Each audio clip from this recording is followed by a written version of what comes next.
शांताकारं भुजंगशयनं पद्मनाभं सुरेशं विश्वाधारं गगन सदृशं मेघवर्णं शुभांगं लक्ष्मीकांतं कमलनयनं योगिभिर्ध्यानगम्यं वंदे विष्णु भवभयहरं सर्वलोकैकनाथं। मंगलम भगवान विष्णु मंगलम गरुड़ध्वज मंगलम पुंडरीकाक्ष मंगलाय तनुहरि। ओम नमो भगवते वासुदेवाय। इस बार मार्गशीर्ष कृष्ण पक्ष की उत्पन्ना एकादशी 20 नवंबर को है। आइए सुनते हैं उत्पन्ना एकादशी व्रत कथा। श्री सूत जी बोले, हे विप्रो, भगवान श्री कृष्ण ने विधि सहित इस एकादशी महात्म्य को युधिष्ठिर से कहा था। प्रभु में जिनकी श्रद्धा है वे ही इस व्रत को प्रेम पूर्वक सुनते हैं और इस लोक में अनेक सुखों को भोग कर अंत में वैकुंठ को प्राप्त करते हैं। एक बार युधिष्ठिर ने भगवान श्री कृष्ण से पूछा, हे जनार्दन, एकादशी व्रत की क्या महिमा है? इस व्रत को करने से कौन सा पुण्य मिलता है? इसकी विधि क्या है? सो आप मुझे बताने की कृपा करें। युधिष्ठिर के ये वचन सुनकर भगवान श्री कृष्ण ने कहा, हे युधिष्ठिर, सर्वप्रथम हेमंत ऋतु के मार्गशीर्ष माह में कृष्ण पक्ष की एकादशी का व्रत करना चाहिए। दशमी की संध्या को दातुन करनी चाहिए और रात्रि को भोजन नहीं करना चाहिए। एकादशी को प्रातः संकल्प नियम के अनुसार कार्य करना चाहिए। मध्याह्न को संकल्प पूर्वक स्नान करना चाहिए।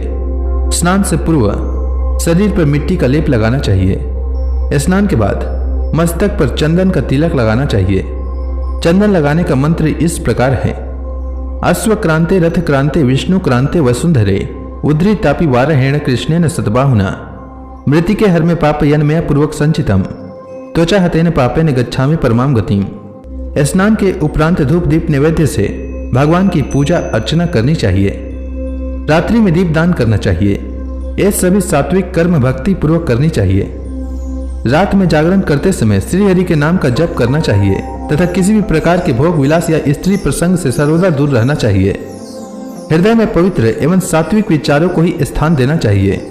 इस दिन श्रद्धा पूर्वक ब्राह्मणों को दान दक्षिणा देनी चाहिए और उनसे अपने पापों की क्षमा मांगनी चाहिए।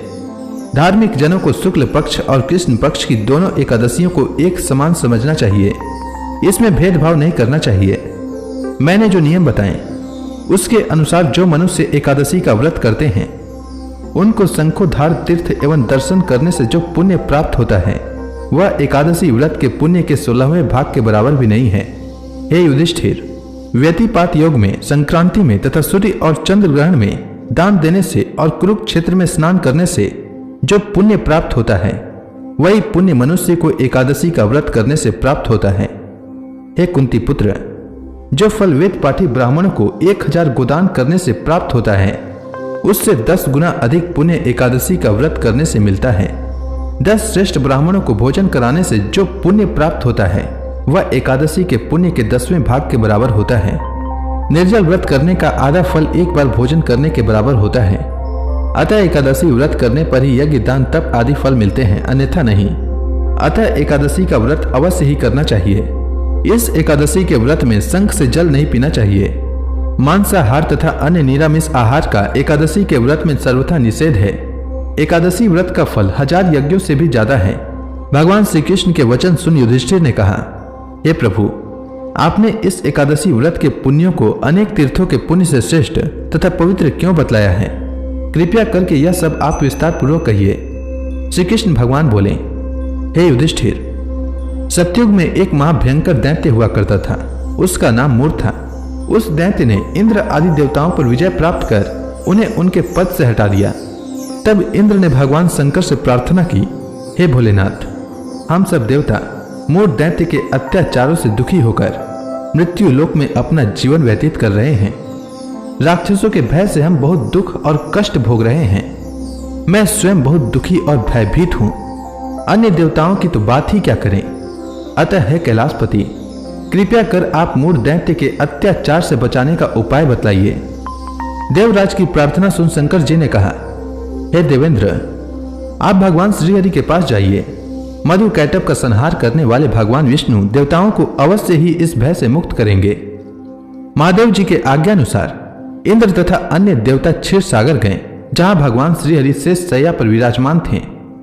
इंद्र सहित सभी देवताओं ने भगवान विष्णु के समक्ष उपस्थित होकर उनकी स्तुति की। हे तीनों लोकों के स्वामी, आप स्तुति करने योग्य हैं। हम सभी देवताओं का आपको कोटि कोटि प्रणाम है। हे दैत्यों के संहारक, हम आपकी शरण में हैं, आप हमारी रक्षा करें। हे त्रिलोकपति, हम सभी देवता दैत्यों के अत्याचारों से भयभीत होकर आपकी शरण में आए हैं। इस समय दैत्यों ने हमें स्वर्ग से निकाल दिया है और हम सभी देवता बड़ी ही दयनीय स्थिति में मृत्यु लोक में विचरण कर रहे हैं। अब आप ही हमारे रक्षक हैं, रक्षा कीजिए। हे जगन्नाथ, हमारी रक्षा कीजिए। देवताओं की करुण पुकार सुनकर भगवान श्री हरि बोले, हे देवगणों, वह कौन सा दैत्य है जिसने देवताओं को जीत लिया है? आप सभी देवगण किसके भय से पृथ्वी लोक में भटक रहे हैं? क्या वह दैत्य इतना बलवान है जिसने इंद्र सहित सभी देवताओं को जीत लिया है? आप सभी निर्भय होकर मुझे सब हाल बताओ। भगवान विष्णु के इस स्नेहमयी वचनों को सुनकर देवेंद्र ने कहा, हे प्रभु, प्राचीन काल में ब्रह्मवंश में उत्पन्न हुआ नाड़ी जंगम नाम का एक असुर था, जिसका मूर नामक एक पुत्र है, जो चंद्रवती नामक नगरी में निवास करता है, जिसने अपने बल से मृत्यु लोक और देवलोक को जीत लिया है और सब देवताओं को देवलोक से निकालकर अपने दैत्य कुल के असुरों को इंद्र, अग्नि, यम, वरुण, चंद्रमा आदि लोकपाल बना दिया है। वह स्वयं सूर्य बनकर पृथ्वी को प्रकाशित करता है और स्वयं मेघ बनकर जल की वर्षा करता है। अतः आप इस बलशाली भयानक असुर का संहार करके देवताओं की रक्षा करें। देवेंद्र के मुख से ऐसे वचन सुन भगवान विष्णु बोले, हे देवताओं, मैं आपके शत्रु का शीघ्र ही संहार करूंगा। आप सब इसी समय मेरे साथ चंद्रवती नगरी चलिए। देवताओं की पुकार पर भगवान विष्णु तुरंत ही उनके साथ चल दिए। उधर दैत्यराज मूर ने अपने तेज से जान लिया था कि श्री विष्णु भगवान युद्ध की इच्छा से उसकी राजधानी की तरफ आ रहे हैं। अतः अपने राक्षस योद्धाओं के साथ वह भी युद्ध भूमि में आकर गरजने लगा। देखते ही देखते युद्ध शुरू हो गया। युद्ध शुरू होने पर अनगिनत असुर अनेक अस्त्रों शस्त्रों को धारण कर देवताओं से युद्ध करने लगे, किंतु देवता तो पहले ही डरे हुए थे। वह अधिक देर तक राक्षसों का सामना न कर सके और भाग खड़े हुए। तब भगवान विष्णु स्वयं युद्ध भूमि में आए। दैत्य पहले से भी ज्यादा जोश में भरकर भगवान विष्णु से युद्ध करने लगे। वे अपने अस्त्र शस्त्रों से उन पर भयंकर प्रहार करने लगे। दैत्यों के आक्रमण वारों को श्री विष्णु भगवान अपने चक्र और गदा के प्रहारों से नष्ट करने लगे। इस युद्ध में अनेक दैत्य सदा के लिए मृत्यु की गोद में समा गए, किंतु दैत्यराज मूर भगवान विष्णु के साथ निश्चल भाव से युद्ध करता रहा। उसका तो जैसे अभी बाल भी बांका नहीं हुआ था। वह बिना डरे युद्ध कर रहा था। भगवान विष्णु मूर को मारने के लिए जिन जिन शस्त्रों का प्रयोग करते, वे सब उसके तेज से नष्ट होकर उस पर पुष्पों के समान गिरने लगते। अनेक अस्त्रों शस्त्रों का प्रहार करने पर भी भगवान विष्णु उससे जीत न सके।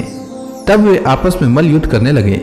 भगवान श्रीहरि उस असुर से देवताओं के लिए सहस्त्र वर्ष तक युद्ध करते रहे, किंतु उस असुर से जीत न सके।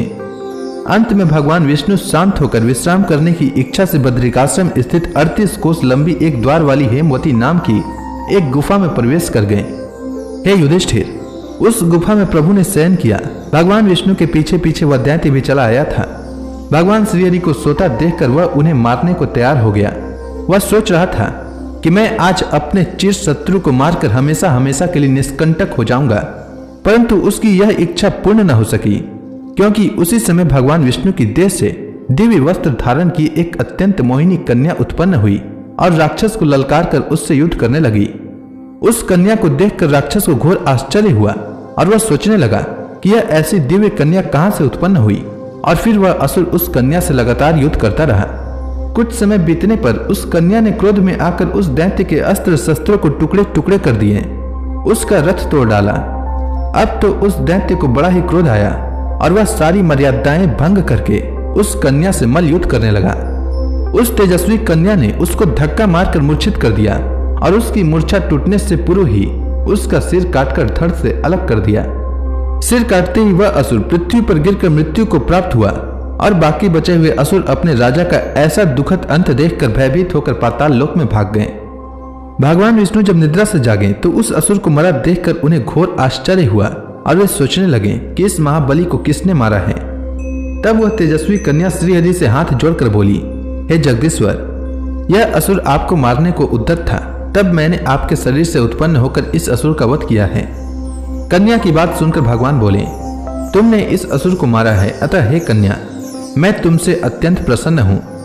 इसे मारकर तुमने तीनों लोकों के देवताओं के कष्ट को हरा है, इसलिए तुम अपनी इच्छा अनुसार वरदान मांग लो। मैं तुम्हारी प्रत्येक इच्छा को पूर्ण करूंगा। भगवान की बात सुन कन्या बोली, हे प्रभु, मुझे यह वरदान दीजिए कि जो भी मनुष्य या देव मेरा व्रत करे उसके सभी पाप नष्ट हो जाए और अंत में उसे स्वर्ग लोक की प्राप्ति हो। मेरे व्रत का आधा फल रात्रि को मिले और उसका आधा फल एक समय भोजन करने वाले को मिले। जो श्रद्धालु भक्ति पूर्वक मेरे व्रत को करे वे निश्चय ही वैकुंठ लोक को प्राप्त करे। जो मनुष्य मेरे व्रत में दिन तथा रात्रि को एक बार भोजन करे वह धन धान्य से भरपूर रहे। कृपया करके मुझे ऐसा वरदान दीजिए। तब भगवान श्री हरि ने कहा, हे कन्या, ऐसा ही होगा। मेरे और तुम्हारे भक्त एक ही होंगे और अंत में संसार में प्रसिद्धि प्राप्त होकर मेरे लोक को प्राप्त करेंगे। हे कल्याणी, तुम एकादशी को पैदा हुई हो, इसलिए तुम्हारा नाम भी एकादशी हुआ, और क्योंकि तुम मेरे अंश से उत्पन्न हुई हो इसलिए संसार में तुम उत्पन्ना एकादशी के नाम से जानी जाओगी। तथा जो मनुष्य इस दिन व्रत करेंगे उनके समस्त पाप समूल नष्ट हो जाएंगे। तुम मेरे लिए अब तीज, अष्टमी, नवमी और 14 से भी अधिक प्रिय हो। तुम्हारे व्रत का फल सब तीर्थों के फल से भी महान होगा। यह मेरा अकाट्य कथन है। इतना कहकर भगवान श्रीहरि उसी स्थान पर अंतर्ध्यान हो गए। श्री कृष्ण भगवान ने कहा, हे पांडुपुत्र, एकादशी के व्रत का फल सभी व्रतों व सभी तीर्थों के फल से महान है। एकादशी व्रत करने वाले मनुष्यों के शत्रुओं का मैं जड़ से नाश कर देता हूँ और व्रत करने वाले को मोक्ष प्रदान करता हूँ। उन मनुष्यों के जीवन के जो भी कष्ट होते हैं मैं उन्हें भी दूर कर देता हूँ। अर्थात मुझे अत्यंत प्रिय एकादशी के व्रत करने वाला प्राणी सभी ओर से निर्भय और सुखी होकर अंत में मोक्ष को प्राप्त करता है। हे कुंती पुत्र, यह मैंने तुम्हें एकादशी की उत्पत्ति के विषय में बतलाया है। एकादशी व्रत सभी पापों को नष्ट करने वाला और सिद्धि प्रदान करने वाला है। जो मनुष्य एकादशी महात्म्य का श्रवण व पठन करेंगे उन्हें अश्वमेध यज्ञ के समान फल प्राप्त होगा। यह मेरा अकाट्य कथन है। तो इसी के साथ उत्पन्ना एकादशी व्रत की कथा समाप्त होती है। उम्मीद है आपको यह कथा अच्छी लगी होगी। तो प्रेम से बोलिए भगवान विष्णु की जय, श्री कृष्ण भगवान की जय, एकादशी माता की जय, समस्त देवी देवताओं की जय।